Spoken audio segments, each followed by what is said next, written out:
चल उठ अमन, काम पर जाना है। आज ज़्यादा सो गए हम, गालियाँ मिलेगी ठेकेदार से। यूं ही दिन की शुरुआत हुई उस 11 साल के मासूम की।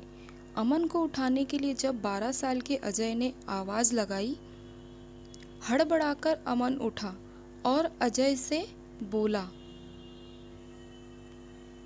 भाई गलती हो गई, आज मेरी वजह से तुझे भी गालियाँ मिलेगी।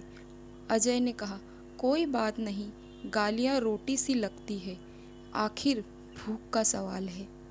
इतना कहकर दोनों फुटपाथ से उठे और पास के प्याऊ से पानी लाने के लिए पुरानी प्लास्टिक की बोतल के लिए दौड़े दौड़े गए।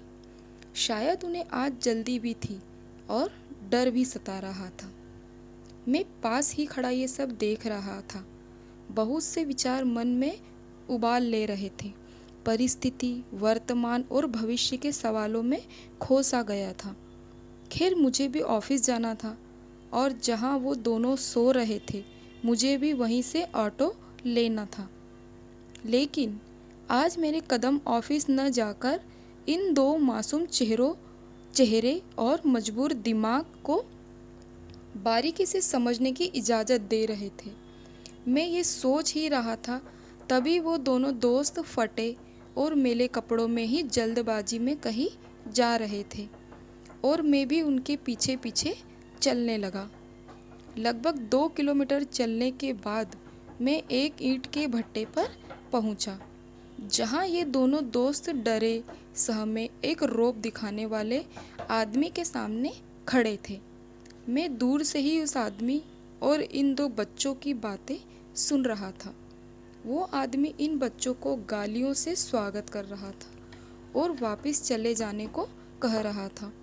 लेकिन बच्चे माफ़ कर दो, कल से गलती नहीं होगी, और साथ ही बोल रहे थे, कल अधिक काम किया था, माफ़ कर दो, शरीर दुख रहा था, नींद ज़्यादा आ गई, माफ़ कर दो।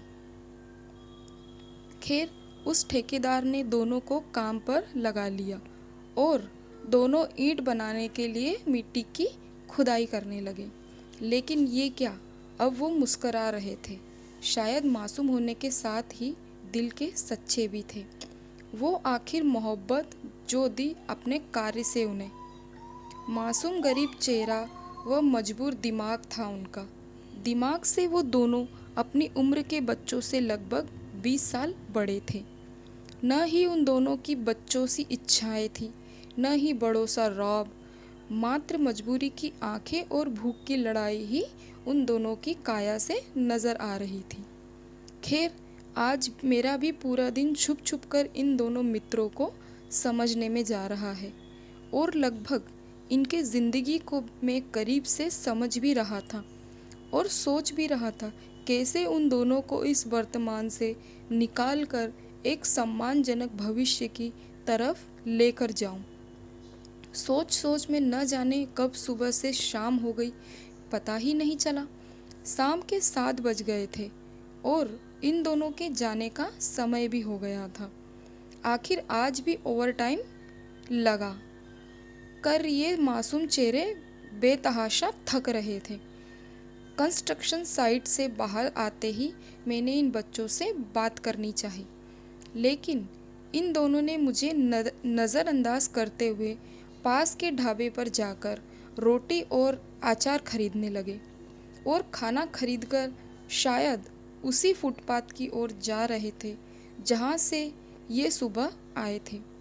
मैंने अब उनसे बात करने की कोशिश नहीं की और मैं भी अपने रास्ते चल दिया।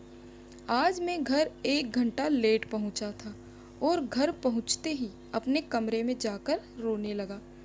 शायद मैंने आज असली ज़िंदगी को देखा था, बेबसी को पास से समझा था, भूख को तड़पते देखा था, बचपन को मिटते देखा था, गरीबी को रोते देखा था और ना जाने कितना दर्द देखा था।